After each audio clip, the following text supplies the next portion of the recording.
mana tanah di Madinah itu adalah menjadi obat debu tanah Madinah. Debu tanah Madinah. Baik ya. Sebelum saya potong cakap ya. Kita kalau pergi Mekah, minta maaf ya. Minta maaf syekh-syekh haji semua ya. Tak maaf tak bagus tahu sebetulnya anda providekan package haji mewah-mewah. Package kami 5 bintang, hotel 5 bintang, restoran 5 bintang, semua berbintang-bintang. Semuanya Allah, tapi padahal itu benda semua yang patutnya dipantang. Kepada Allah engkau datang. Nanti satu hari amalanmu akan dibentang. Macam mana pula engkau pergi sana nak cari itu dan ini semuanya pakai berbintang-bintang? Allah, sedangkan dosamu hari-hari kau melakukan masih bergantang-gantang. Nanti malaikat menyeru dengan suara yang lantang. Allah, kau akan tersungkur bukan terlentang. Begitu ya. Maka orang package haji yang namanya yang afdalah kusut dan berdebu. Kecuali kalau kita nak hotel yang depan itu kerana apa? Kerana apa? Pasal kaki aku sakit, aku tak boleh jalan jauh. Aku kena bayar mahal pun tak apa. Bismillah. Tetapi kalau tak semena-mena, aku sengaja nak hotel yang besar, aku sengaja nak hotel yang depan, aku sengaja begitu, awak boleh dapat bermacam-macam dosa demi dosa. Satu membazir, satu bangga, satu bersekutu dengan Wahabi dalam galil adab dengan Mekah. Mereka bikin bangunan tinggi itu tak adab dengan Kaabah Baitullah, awak pergi sewa pula sebahagian daripada bangunan itu untuk itu kena menghinakan Kaabah Baitullah. Kalau tak ada sakit kaki, duduk dekat jauh-jauh sikit, duduk dekat ajiat ke sikit jalan pun tidak apa. Kecuali pasal aku ni sakit kaki, aku tak boleh jalan jauh-jauh. Terpaksalah aku jauh, aku dekat, bayar mahal pun mahal lah. Dan aku istighfar kepada Allah Ta'ala. Aku tak nak bersekutu dengan bangunan mewah-mewah ini. Hanya aku perlukan lokasinya sahaja. Aku perlukan lokasinya. Kena pasang niat. Itu di Makkah, di Madinah lagi. Paling pantang kalau pergi Madinah, kalau mengada-ngada. Awak ziarah Rasulullah yang ikat perut sendal batu 2 ketul. Awak ziarah sahabat-sahabat yang mana Abu Hurairah radhiyallahu an selalu tergolek jatuh pingsan. Awak ziarah Saidina Abu Bakar. Awak ziarah Saidina Abu Bakar yang sampai kalau dah kelaparan keluar daripada rumah terpinga-pinga keluar. Begitu. Awak ziarah Saidina Umar yang bajunya tampal 14. Saidina Umar radhiyallahu an bajunya tampal 14. Dan awak ziarah Siti Aisyah yang berbulan-bulan, Siti Fatimah semua, rumah mereka semua berbulan-bulan. Siti Aisyah makamnya tak di situ di Mesir tetapi isteri-isteri Nabi yang lain berbulan-bulan rumah mereka tak berasap. Tiba-tiba awak pergi sana, hotel saya pernah pergi satu tempat, hotelnya tak tahu dikasih nama apa, premium ke deluxe ke entah apa tak tahulah. Bukan main makan sana masuk daging seketul, Arab dengan topi tinggi, chef potongkan gini. Gitu ya kau ziarah Rasulullah, tak ada adab tu namanya. Di KL, di Jakarta saja tak bagus kau begitu bermewah-mewah. Itu masuk dalam sangat loba pada makanan. Ini kan pula di sisi Nabi kau tergamak buat begitu. Sedangkan Siti Fatimah 3 hari tak masuk sebutir makanan pun dalam perutnya. Pernah begitu. Kau ziarah mereka dengan begitu. Ayam panggang, Turki panggang. Sekali kita pegang sudu garpunya, tengok alamak, fiddah, perak, haram, tak boleh pakai. Tengok betul namanya Stanley Silver. Kita panggil dia punya manager hotel, ini silver mana kau boleh pakai? Oh tak ada, ini cuma sampel. Sampel apa kalau memang ada capnya silver? Silverware dipakaikan untuk orang ziarah. Wah, kita bawa main orang kelas-kelas makan semeja, laki-laki perempuan, suami isteri. Oh macam mana haja? Macam mana gitu? Astaghfirullahalazim, campur gaul laki-laki perempuan, tak ada hadap. Kemudian dah gitu makan dengan cara mewah-mewah, dengan serving dengan cara mewah-mewah, semuanya tu. Kau ziarah Rasulullah tu namanya. Hotel nak yang tilamnya tebalnya berapa jengkal, dengan kornisnya berapa ombak, langsirnya berapa susun. Astaghfirullahaladzim. Apa perlu kau ziarah Rasulullah begitu?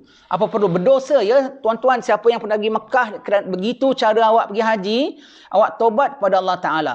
Awak minta ampun sama Rasulullah kerana langgar adab. Minta ampun sama Rasulullah, minta ampun sama para sahabat kerana kau langgar adab mereka, ziarah mereka, tapi kau bukan main punya lavish lagi ya.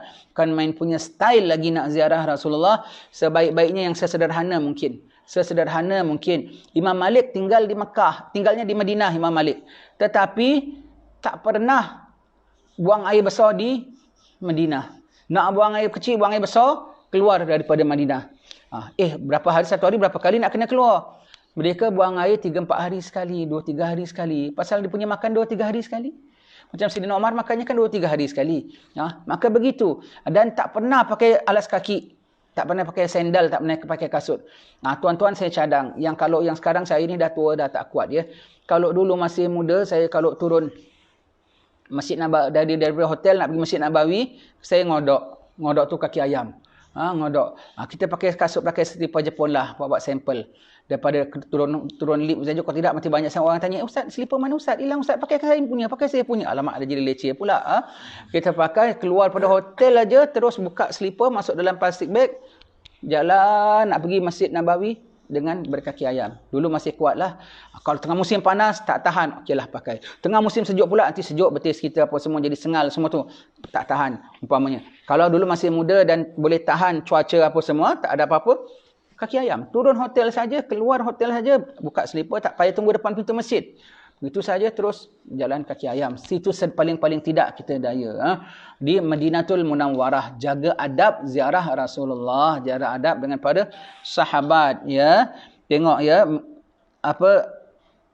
debunya saja ada barakah di Madinah. Jangan kita kalau pergi haji kita nak yang lavish, yang mewah, yang style, yang kelas semua tu. Kita boleh tengok orang-orang Pakistan, tengok orang-orang Yaman, dia macam jijik pulanya. Yang kata setengah orang Pakistan, orang Yaman, sesama orang Malaysia saja pun. Nanti dalam masjid, jemaah dari mana? Saya dari Kedah. Dari mana? Saya dari Johor umpamanya. Wah, kita pun dari mana? Saya dari sekian-sekian.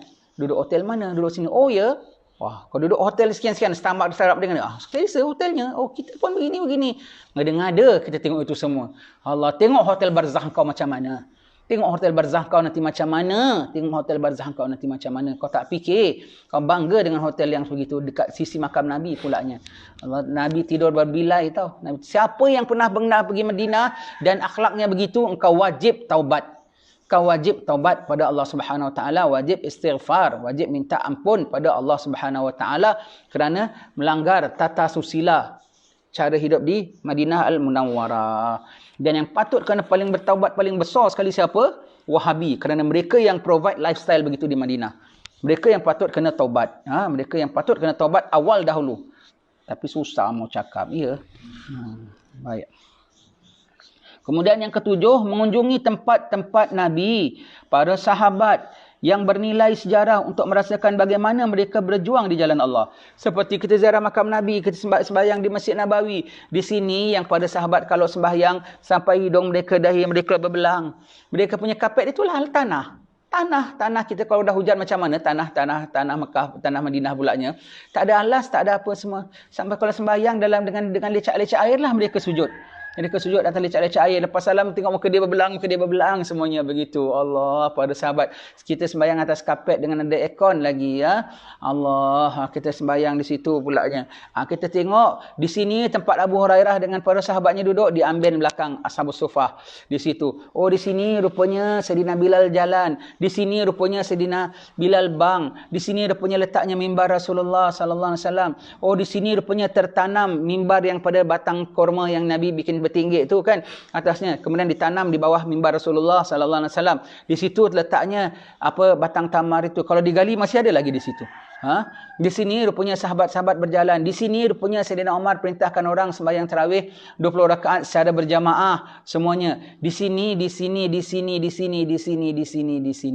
ya. Kita lihat semuanya begitu ya. Kita lihat semua, kita pergi tempat-tempat sejarah apa semua. Ya, kita lihat semua, kita lihat. Sekarang nak pergi tempat sejarah semua dipadam. Shopping center buka pula. Makin besar pulanya. Makin macam-macam ada bikin yang bukan-bukan semuanya. Tempat sejarah yang boleh menginsafkan kita semuanya bid'ah, semuanya syirik belaka. Ini kita tak apa kita cakapkan. Biar kita tahu bahawasanya hak kita untuk ziarah Rasulullah sallallahu alaihi wasallam, untuk Nabi dimuliakan. Ya. Jadi semuanya tu ada kesan sejarah. Tengok tempat Masjid Ghamamah, tempat Nabi berteduh di situ. Kemudian awan menaungi Nabi. Kemudian kita pergi tempat orang baiat Sayyidina Abu Bakar di mana. Kemudian kita pergi tempat sembahyang Jabbanah, Nabi sembahyang hari raya di mana, tempat open di situ. Dengan para sahabat semuanya. Kita lihat semua macam mana suasana, kita bayangkan ya. Kemudian memperbanyakkan selawat kepada Rasulullah sallallahu alaihi wasallam. Kita selawat di mana pun sampai kepada Nabi, lebih-lebih lagi depan Madinah. Saya cadang tuan-tuan sekalian, kalau pergi Mekah, kalau pergi Madinah, bawa kitab Maulid. Di Ba'ika, di Ulamika, Berzanji. Kalau boleh bawa semua. Satu hari baca satu. Di sisi makam Nabi, di sisi Raudah. Duduk baca. Dan jangan potong. Jangan baca awal akhir. Baca awal sampai akhir. Dapat duduk di Ashabus Suffah ke, di Raudah ke. Kalau tidak pun di mana-mana Masjid Nabawi menghadap makam Nabi SAW. Duduk di tembok wali ke. Di situ ada tembok yang menjadi tembok favourite para wali-wali. Nah, duduk situ menghadap makam Nabi. Baca berzanji, tak ada orang kacau pun. Kalau duduk ke tempat wali-wali tu tak ada orang kacau tau. Kita duduk situ, kita tumpang duduklah. Baca berzanji sampai habis. Besok bawa di ba'i. Besok bawa di ulami'. Kita baca. Kita baca di situ, di sisi makam Nabi SAW. Baca selawat atas Nabi SAW sebanyak-banyaknya. Direct Nabi jawab sama kita. Subhanallah. Untung sekali ya. Tengok macam mana kita punya niat. Gini tolong pasangkan niat. Sekarang ni nasib baik kena tahan sekejap nak pergi haji, pergi umrah. Jadi kau sempat belajar. Nak pergi niat. Macam mana orang alim kasih niat. Kita tak ada lain pergi niat sana macam mana tau. You beli ini cincin kat mana? Kat Madinah ya. Kedai mana? Habis apa belikan apa tamar yang jenis itu kat pasar mana? Kat gini. Dah tengok habis beli baju abayah kat mana? Orang perempuan. Oh dekat ni, dekat ni. Allah. Dia dah tanya kawan dia dulu dekat mana nak shopping itu, shopping ini semua. Itu aja tak ada lain.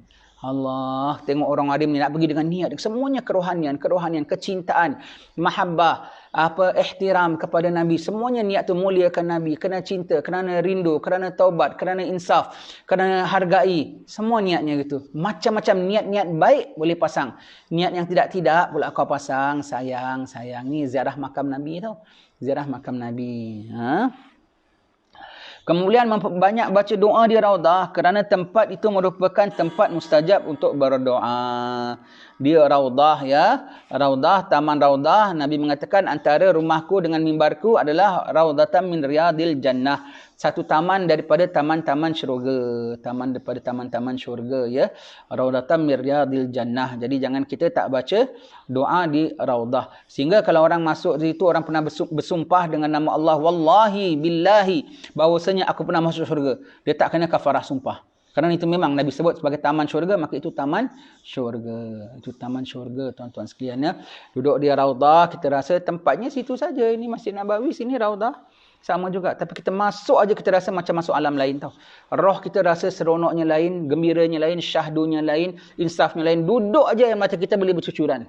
Duduk aja kita teringat Rasulullah. Duduk saja ingat akhirat. Duduk saja ingat kebesaran Allah. Duduk saja ingat sifat lemah lembutnya Rasulullah. Duduk saja semacam jiwa kita. Keluar saja lain perasaan kita lagi.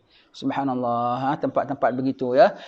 Roh kita dapat kesan kerana tempat-tempat istimewa begitu ya. Roh kita dapat kesan. Contohlah, tak payah nama. Iya ke boleh rasa? Kau senang kau pergi shopping center je lah. Kalau orang yang kaki shopping center, dia masuk shopping center saja, dia demam-demam pun segar terus. Nampak beg tangan Gucci, nampak beg tangan Birkin, nampak itu segar terus. Perasaan dia semua bukan main punya lagi segar. Padahal tadi demam, gigil-gigil.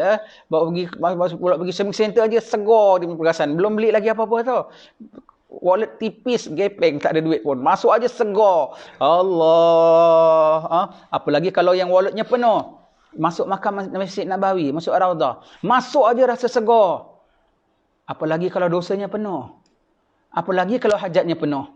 Apalagi kalau cintanya penuh. Lebih lagi dia punya seronoknya pun lebih daripada penuh. Sampai melimpah-limpah rasa. Jadi begitu tuan-tuan sekalian ya. Kita ziarah makam Nabi, begitu perasaan kita. InsyaAllah kita sambung baca besok.